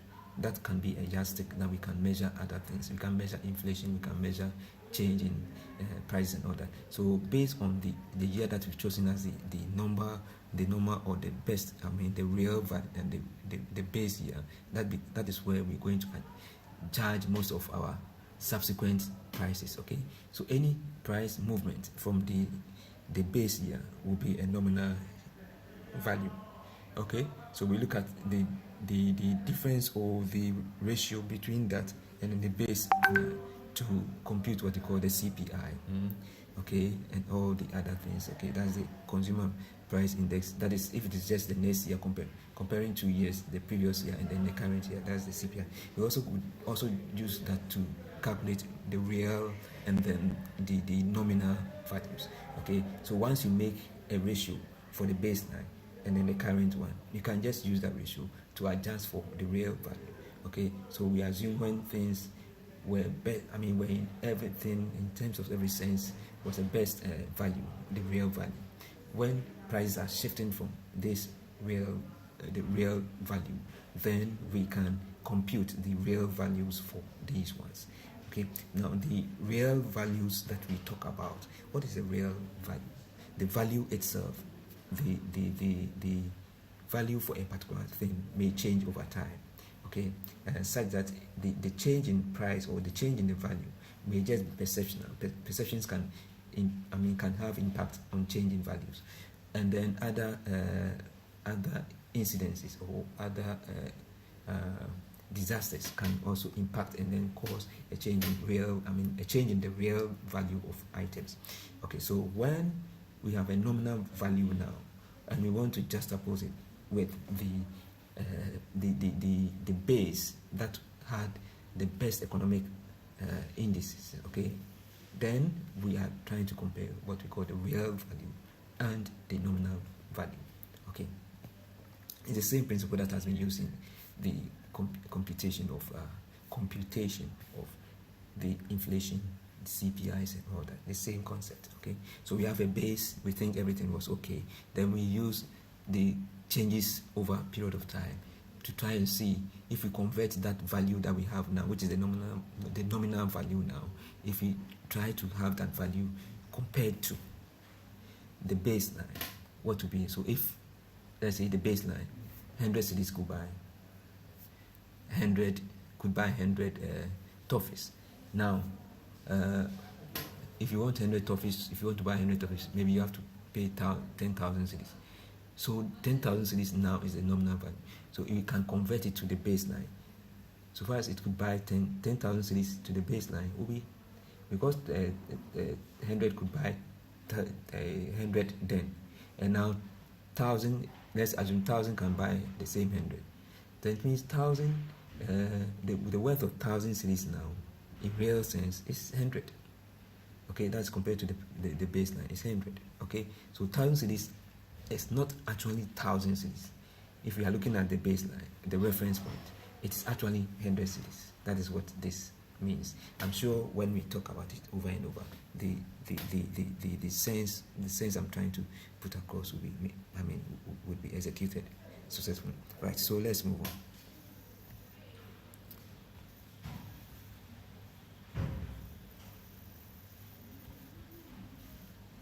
So there's economic cycle. Okay. So GDP and then the time. So there's expansion. There's a peak. There's a recession. So recession. One characteristic of recession is, let's say we have a lot of the goods that have been produced, the prices are going down. Okay, prices are going down, probably because the goods, in terms of the number of goods that we have compared to the money in the system is low, and then we have more goods. When you have more goods than money in the system, people, we have the people coming to buy your goods, they are more or less in power. Because you also need money. You don't have money, there's no money in the system. Okay, so you may give more products for a smaller money. That is, prices will be going down. So that is recession, right? And that is deflation kind of thing. Okay, right. So the opposite will be inflation. Okay, so inflation will be when we have more money in the system, and then the produce that we have are relatively low, or in terms of number.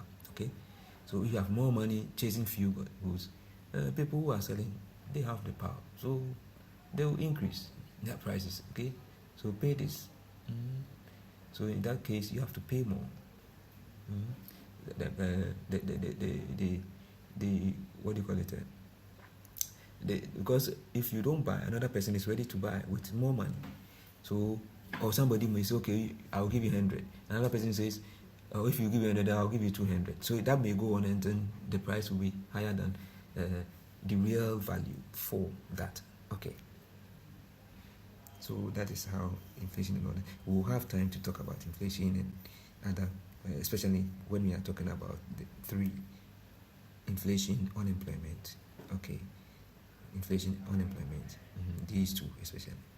And then when we look at the Phillips curve. Okay. So that is it. Let me go. This is the typical demand and supply curve. Okay. Now, formerly, banks were asked to save a certain amount of their money, keep it safe. That is the reserve. Okay. But now, banks are not doing that. Especially in the US, banks are not operating on that principle. Okay. So there are so many equations in accounting that may be beneficial. So you look at the phase of the time, the scenario you are looking at. If you are looking at liquidity, maybe within a year, so you can look at changes, maybe within operational values to adjust or to give a measure for liquidity. So if you look beyond 1 year, then maybe we can be looking at solvency. Okay, right. To the point where the person's debt, of course, more than what they have, you are looking at bankruptcy and all. So these ones, I will just go briefly through the equations here. So gross profit margin, that's gross profit over revenue. Operating profit margin, that's operating income over revenue. Net profit margin, that is net income over revenue. Return on assets, net income over total assets. So return on equity, net income over shareholder equity. Okay, liquid ratios, we have, so current, that's within 1 year. So current assets over current liability, that is your liquid ratio.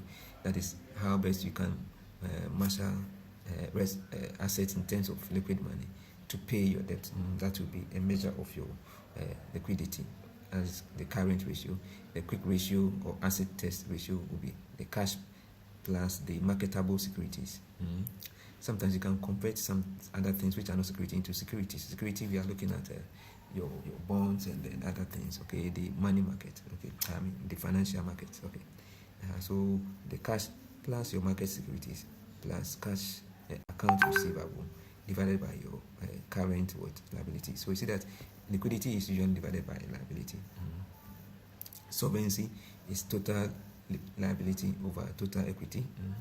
So we are moving into the more than 1 year. So liability over equity. Okay, right. So okay, and then it can that is debt to equity ratio, and then interest coverage to so debt to equity ratio, that is in the long term the owners are now coming in, so can they offset their liabilities? That is solvency. Okay, now interest coverage ratio, that is the EBIT over interest expenses. Of course, this is earning before interest and tax. Okay, right. So the valuation ratios. Okay, the valuation ratios. Okay, just trying to evaluate and all that. Okay, so the net income versus preferred dividends over weighted average common share outstanding. So that is the earning per share. Now price to earnings ratio, that is market price per share divided by earnings per share. Book value per share, total equity over number of shares outstanding. Depreciation formulas. So straight line depreciation, that's cost minus salvage value over useful life. So the useful life, that useful life difference, you divide the cost by that, and then you get that. Then double declining balance method, beginning book value times 2 over useful life. So these are our adjustments for depreciation. Okay, so let's look at advanced liquidity ratios. So this is a ratio that analyzes the company's ability to meet its short-term financial obligations. So cash ratio, cash plus cash equivalent divided by current liability, that's cash ratio. Then operating cash flow ratio, that will be cash flow from operations and current liabilities. Okay, that's operating cash flow ratios, right? So the next thing is a defense interval ratio, quick assets over average daily cash expenditure, right? Advanced solvency ratio, that's debt to capital ratio, that's total debt to capital ratio, total debt over total debt plus total equity. Now interest coverage ratio, EBIT over interest expenses. Fixed charge coverage ratio, that is EBIT plus fixed charges over interest plus fixed charges. That's a fixed charge. So bankruptcy prediction model. We use the Hartman's score, okay, which was developed by Edward Hartman, and it's one of the most widely used bankruptcy prediction. It combines 5 key financial ratios into a single score. Right, a lower score indicates a higher risk of what? Bankruptcy. Okay, so Z score is equal to 1.2A plus 1.4B plus 1, and so on. Right, so A is where working capital over total assets. B is retained earnings over total assets. C is EBIT over total assets. C is market value equity over total assets, and E is equity sales over total assets. So that is the equation. This equation you'll be looking at, right? Okay, so we have other equation that you can look at. Future value, FV is equal to PV into bracket 1 plus R raised to the power n. This is more or less what we call the compounding kind of effect. Okay, so this is the present value.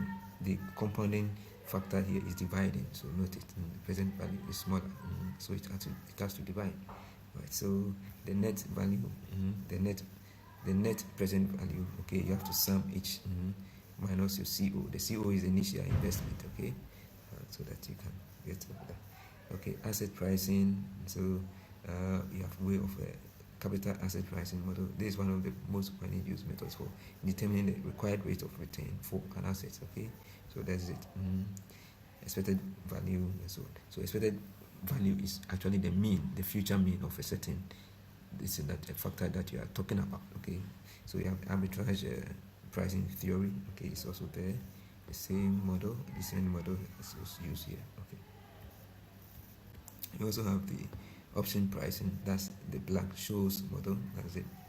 Here, this is what you have. Okay. So these equations can be given to you. Portfolio management. So different portfolios. Okay.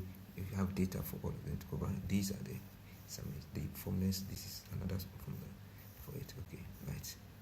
The money market, we talk about that. T-bill, so on and so on. Face value, and so on. Treasury bill formula, we talk about it. It's discounting. You discount from the future to the current value that you have to. And then, of course, yield is in. The yield is equivalent to the market rate. You factor that one in these compounding kind of equations. Okay, right. Bond formula, that is it. This is what we have. So you sum, so the fixed an upper value.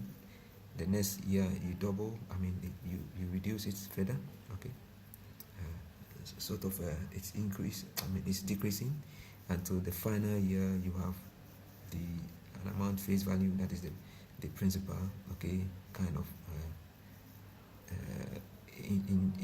induce into it and so on. Okay, and then you have this of the face value. Okay, this is of the face value. The other equations of, I mean, this is the general equation. Okay, coupon over this factor plus face value. So this is where your principal and all that, you have to take care of those ones in this equation. So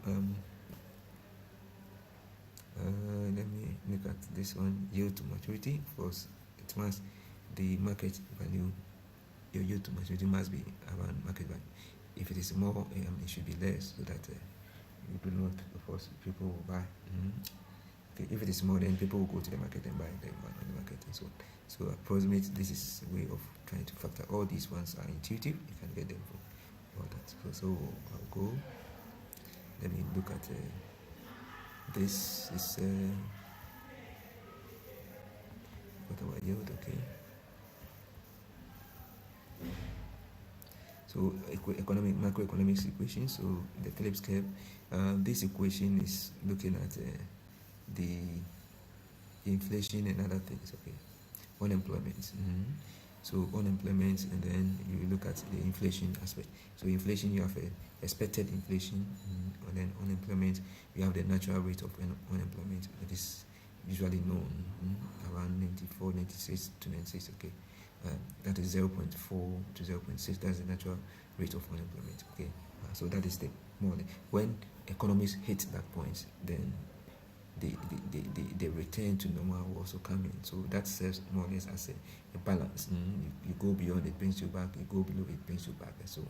Right. So that's, I'm just being intuitive about these things. We look at it then when we start the calculation aspect. Right. So this is it. Okay. So the same thing, the quantity theory of money. That's what we have here. MV is equal to P1. Right. So velocity. So the money supply multiplied by the velocity of money is equal to the nominal value of all transactions. Okay, total output. Okay, this is very important. Right. Then you have to microeconomy. Okay, Cobb-Douglas utility function. So satisfaction you are getting from would be depending on X and I, and then A and B. Are they supposed to add on to as a fraction of 1, or they are independent such that the exponents are not adding up? Okay, so the same thing applies to this profit and loss, where we have total cost, total revenue, total fixed cost, and then total variable cost. All these can be captured into the equation. And then your marginal is the rate, rate per quantity is the marginal. Okay, so let me go. These are equations that will come in your econometrics. Okay, regression analysis. So this is the mean you are getting for a particular point, or a particular set of points. Okay, the mean you are getting. Okay, so the errors in each of them have been quantified and captured in the error here, margin here. Okay, if you are moving from this to another one in terms of line, that's the time series. Okay, you can have the auto correlation kind of comparison. Okay, but from here to here, when you do the errors is the scalicity. Okay, you can compare these and these to correlations and so on. Right. So your correlation and so on, the variances will within variance between and within will be giving your f values, and of course these can be used for calculating the differences in terms of significant difference or not, and also to look at correlation. Okay, right? Correlation can be positive or negative, as we talked about in the statistics.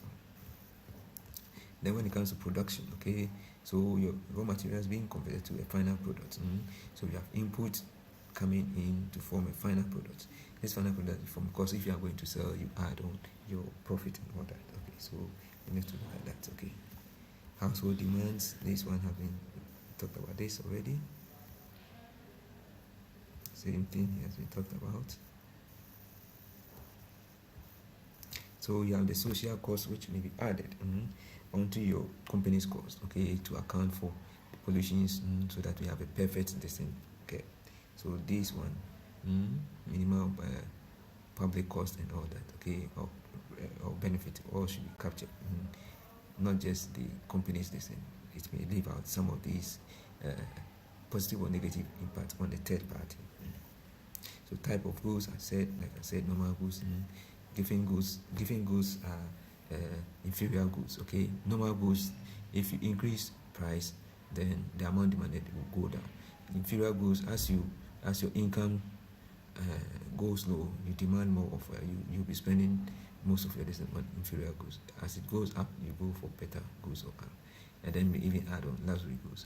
Now there's a particular inferior good which is essential for survival. So inferior goods which are essential for survival, when their price increases, okay, because you need them to survive. So when they even increase, you you also increase your demand.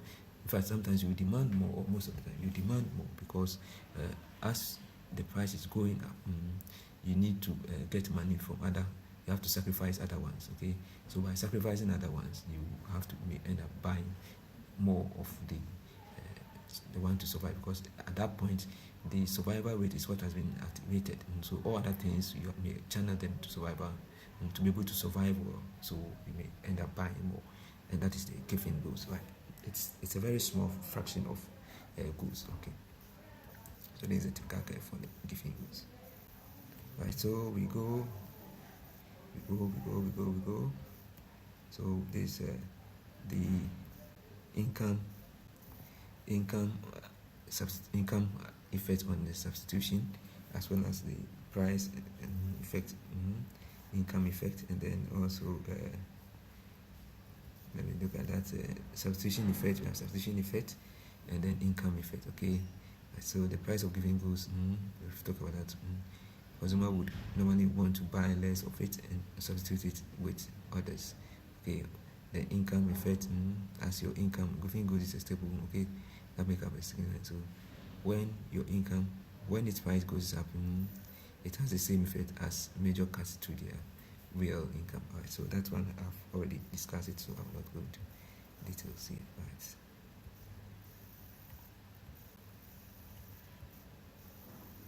Same thing. I think that same thing seeking explanation.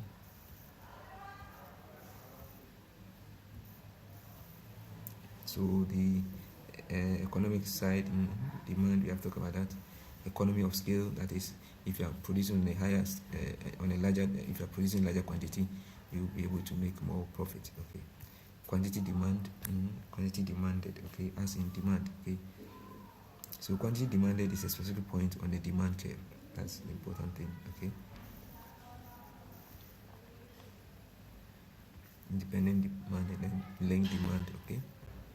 So the linked demands, you have the derived demand, complement is adding on, substitute demand. Okay. Substitute demand refers to goods that can be used in place of another. Okay.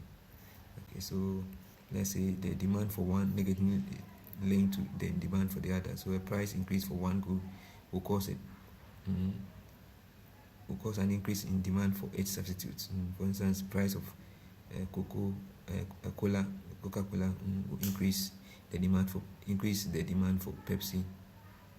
The demand for Pepsi may rise. Okay. So the consumption skills, we talked about that. Okay. So elasticity, price elasticity. So as price changes, what happens to demand? The slope. You can also look at the you can look at a point, and then you can look at a range. The range will be the arc elasticity, and then we have the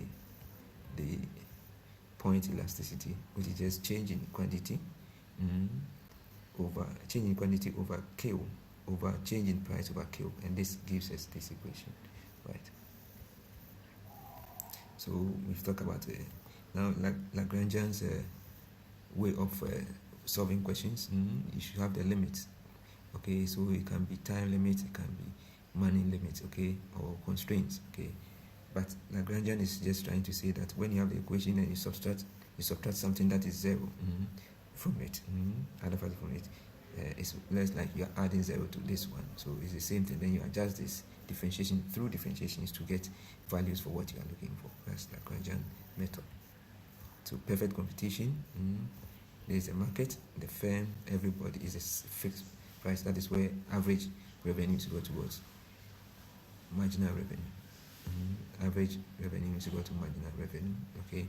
So at the point where the average revenue is equal to marginal revenue, that's where, and the price of course is fixed to this marginal revenue, which because average is equal to this, the average revenue. The long term, okay, that's it. So short term, long term, must look at that. Profit in monopoly, see how the adjustments are. So usually the MR is usually half of